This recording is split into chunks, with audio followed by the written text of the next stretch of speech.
iman tuh seru banget loh. Lebih seru daripada baper gara-gara ngelihat dia jalan sama orang lain. Itu mah baper sakit. Kalau ini baper bahagia. Itu luar biasa. Pernah nggak kita baper dalam urusan amal soleh? Sholat baper, namanya khusyuk. Tilawah baper, namanya tadabbur. Apalagi berbuat baik pada orang lain baper, namanya ikhlas. Baper nih dalam salatnya, baru takbir udah rasanya saya lagi menghadap Allah, saya lagi menghadap Allah. Ada masa-masa kayak gitu. Kenapa? Imannya lagi naik. Yazidu wa yanqus. Berarti yang harus kita perjuangkan siang dan malam adalah gimana supaya iman itu stabil. Kalau turun pun nggak drop amat gitu. Mungkin dia tetap turun, namanya manusia. Emosi kita aja kadang-kadang bahagia, kadang-kadang sedih misalnya. Turun, tapi turunnya itu nggak sampai ngedrop, turun sedikit naik, turun sedikit naik. Itu yang kita perjuangkan. Salah satunya dengan tajdidul iman, memperbaharui iman. Karena kalau iman kita udah mantap, satu ayat itu udah cukup buat kita.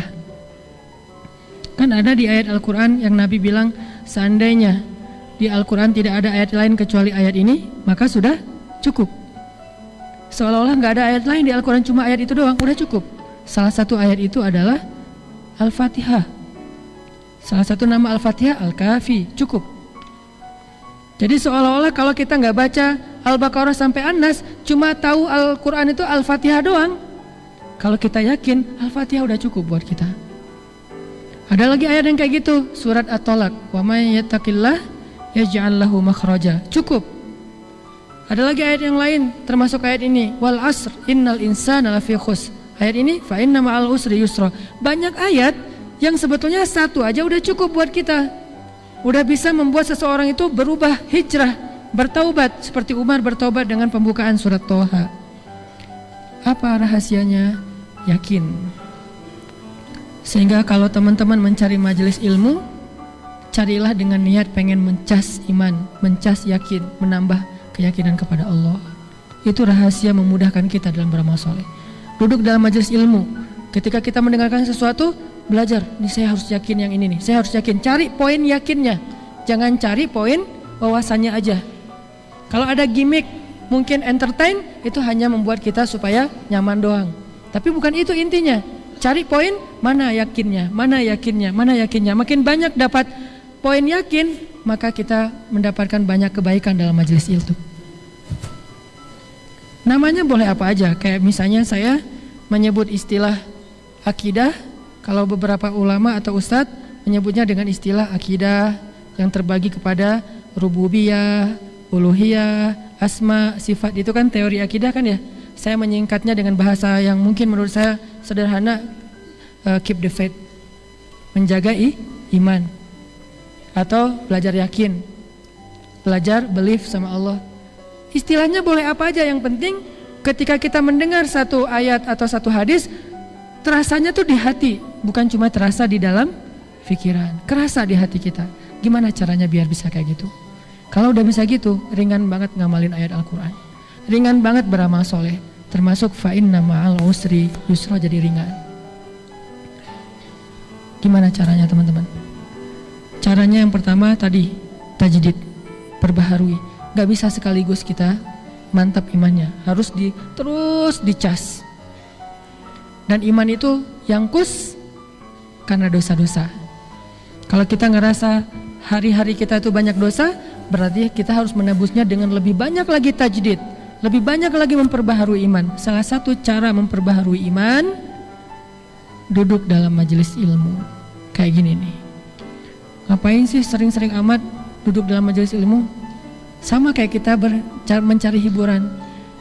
Teman-teman emang dengar musik seminggu sekali? Tiap hari kan? Kita mungkin bagi yang senang musik setiap hari dengar musik. Kenapa? Setiap hari butuh hiburan. Berarti sama aja, setiap hari juga butuh nambah iman. Berarti setiap hari juga dengar nasihat.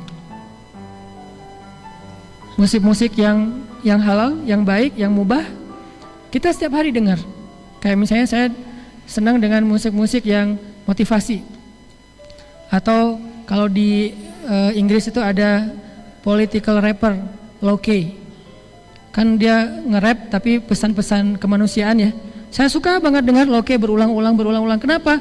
Karena kalau dengar itu jadi kayak ngecas spirit kemanusiaan gitu. Wah jadi sok-sok empati gitu, sok merasa peduli kepada yang lain gara-gara terpancing oleh lirik-lirik Loke-nya misalnya. Kalau kita berhibur dengan musik aja setiap hari, nggak merasa ngapain sih dengan musik, kan kemarin udah, minggu depan lagi deh, kan nggak ngomong gitu kan. Setiap hari berhibur, berangkat ke kantor, ke kampus, ke sekolah, dengerin musik, pulang dengerin musik kalau naik kendaraan roda 4 misalnya, atau bahkan pakai earphone. Kalau kayak gitu berarti mendengar nasihat juga sama, kita butuh setiap hari.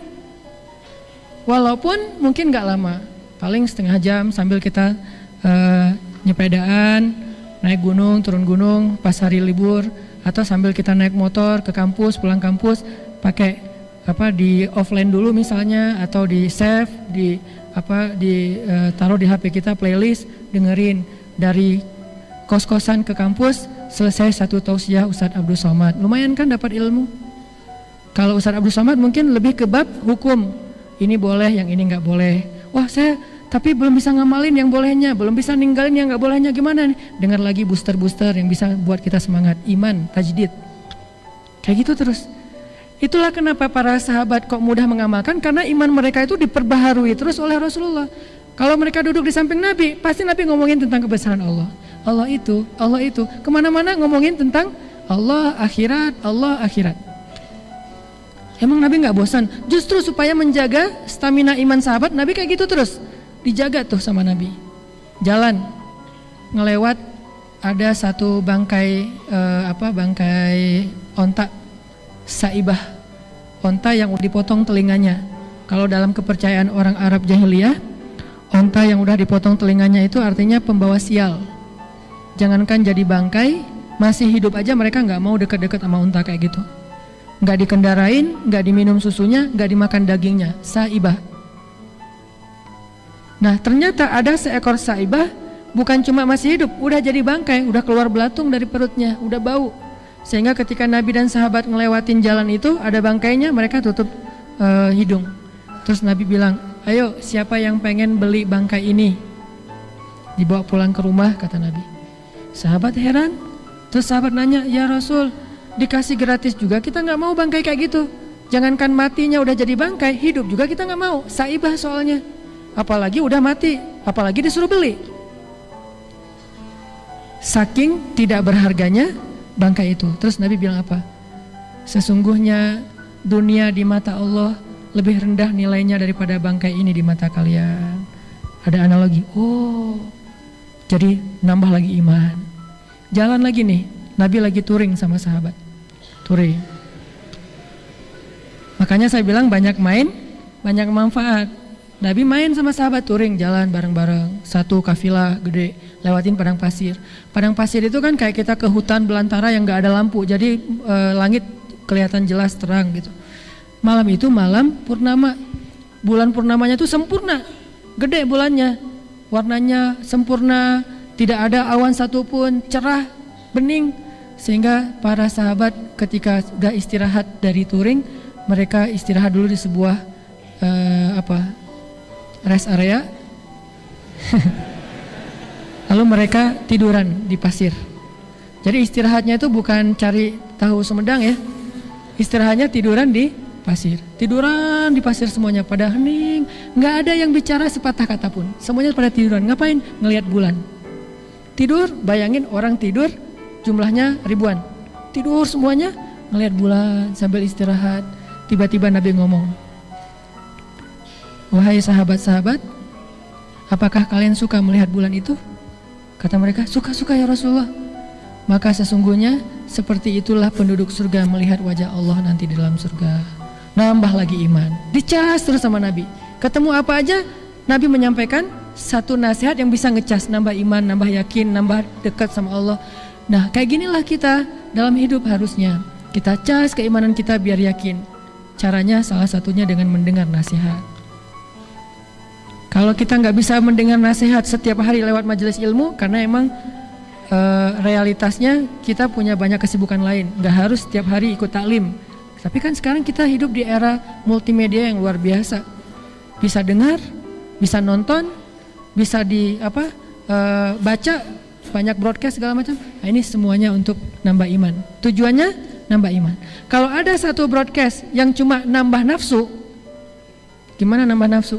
Nambah nafsu marah sama saudara kita sesama muslim karena saling menghujat, saling menyalahkan. Nah, ini nggak usah dibaca, langsung delete aja. Kalau udah sering kayak gitu, mending live group aja deh. Karena kerjaannya debat aja, debat fikih. Yang satu kunut, yang satu nggak kunut, yang satu ini bid'ah, yang ini nggak bid'ah. Capek. Karena dua-duanya ternyata ada pendapat ulama, yang ini ulama, yang ini ulama. Tinggal kita mana yang paling kita yakin, ikutin. Yang kita ikutin juga ulama, bukan ngikutin diri sendiri. Cari yang bisa nambah iman, bukan yang nambah emosi. Yang buat kita, wah, habis dapat broadcast langsung sholat 2 rakaat. Broadcast tentang apa? Keutamaan 2 rakaat duha. Habis dapat broadcast langsung bertasbih. Broadcastnya apa? Ada 2 kalimat yang mudah diucapkan tetapi berat di timbangan, dan Allah suka banget sama kalimat itu. Apa? Subhanallahi wa bihamdi, subhanallahil azim. Kan ringan banget tuh. Kita baca nih, wah, subhanallahi wa bihamdi, subhanallahil azim. Enak kan? Diingatkan. Makanya teman-teman, kalau kita nggak bisa pun lewat itu, kita punya teman-teman yang soleh yang saling mengingatkan. Sehingga Nabi mengatakan teman yang baik itu adalah teman yang bisa mengingatkan kita kepada Allah Subhanahu wa taala. Termasuk teman hidup yang baik itu adalah teman hidup yang bisa mengingatkan kita kepada Allah. Wa ja'alna lil muttaqina imama. Hening gini Padahal saya baru bahas teman hidup loh. Belum ada harapan ya? Masih jauh. Ya udah deh. Bulan sabitnya, hilalnya belum tampak. Jadi teman-teman, tips pertama gimana caranya biar kita mudah mengamalkan ayat kayak gini, fa inna ma'al usri yusra, kita harus dinasehatkan oleh orang lain. Begitu kita ada masalah, udah fa inna ma'al usri yusra kata teman kita. Makanya kenapa salah satu yang didahulukan dalam mencari pasangan hidup adalah din, agama. Biar kalau kita lagi drop, lagi lemah, lagi labil, dia yang ngingetin kita. Mau cari rezeki nih, cari rezeki yang halal, susah. Ada tawaran, syubhat atau haram, tapi mudah. Mulai pulang ke rumah, mikir, diambil nggak ya, diambil nggak ya, deal nggak ya, transaksi nggak ya, pakai cara itu nggak ya, mikir. Istri kita bilang, kan Allah yang ngasih rezeki. Jadi kalau kita tinggalkan itu, nggak akan hilang rezeki kita, karena sumbernya ada di Allah. Oh bener mah, bener. Nah ini namanya nasihat nih. Kalau istri kita tidak paham tentang nasihat-nasihat kayak gini, justru dia yang nyuruh kita ambil. Pak, udah nggak usah terlalu fanatik lah Pak, ambil aja. Kan gitu kan? Agama mah nggak mempersulit hidup umatnya, umat lagi istilahnya. Padahal harusnya agama tidak mempersulit hidup hamba Allah. Nah artinya kita butuh seseorang yang menguatkan kita ketika kita lemah. Teman sahabat kita, kalau misalnya kita lagi malas ke masjid, azan tuh, ya lu aja duluan, gua ntar belakangan nyusul. Oh ya udah nggak apa-apa, gua duluan ya. Kan yang duluan ke masjid duluan masuk surga kata dia. Oh gitu, udah gua lari. Akhirnya lomba lari ke masjid. Nggak ada sih adegan kayak gitu. Ini mah contoh doang ya, bisa aja kayak gitu. Terutama pas kita lagi ngedrop teman-teman. Pas kita lagi lemah, dalam istilah ulama itu disebut futur. Ketika kita lagi drop, teman kita yang ngingetin.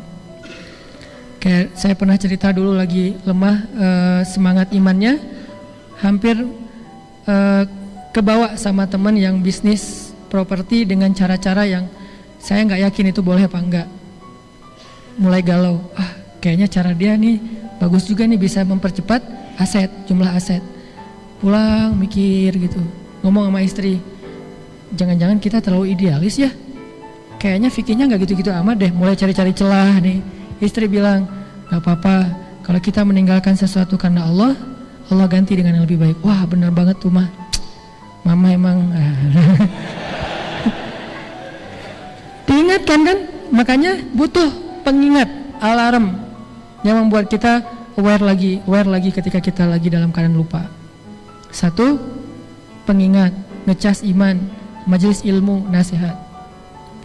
Yang kedua gimana? supaya kita makin yakin dengan satu statement Allah dari Rasulullah sehingga mudah mengamalkan, kita dengarkan cerita-cerita orang yang berhasil membuktikan ayat itu secara nyata. Baik cerita itu ada di Al-Quran, ada di hadis, atau dari teman kita sendiri. Kayak misalnya di Al-Quran, fa inna ma'al usri yusra, ada cerita Yusuf, baca cerita Yusuf. Atau baca cerita Siti Hajar, ini lebih luar biasa lagi nih. Gak nyangka bahwa ternyata di dalam kesulitan yang Allah ujikan kepada Siti Hajar, Allah sediakan kemudahan yang luar biasa. Sampai sekarang kemudahan itu masih ada. Zam-zam. Gimana kesulitannya? Sulit banget. Dan coba bayangkan itu dengan ilustrasi sejarah, jangan dengan ilustrasi sekarang. Kalau sekarang ditinggalkan di sebuah tempat, gak ada siapa-siapa, bisa telepon. Kalau misalnya ditinggalkan di sebuah tempat, masih ada tempat lain yang kita bisa deketin, atau ada kampung apa. Enggak, pada masa itu tidak ada telepon, tidak ada penduduk, murni seorang diri di tengah padang pasir. Ibrahim ngajak Siti Hajar, Hajar ikut saya. Ya, ikut. Waktu itu Hajar bawa anak bayi, ikut. Hajar gak pernah nanya, Mas.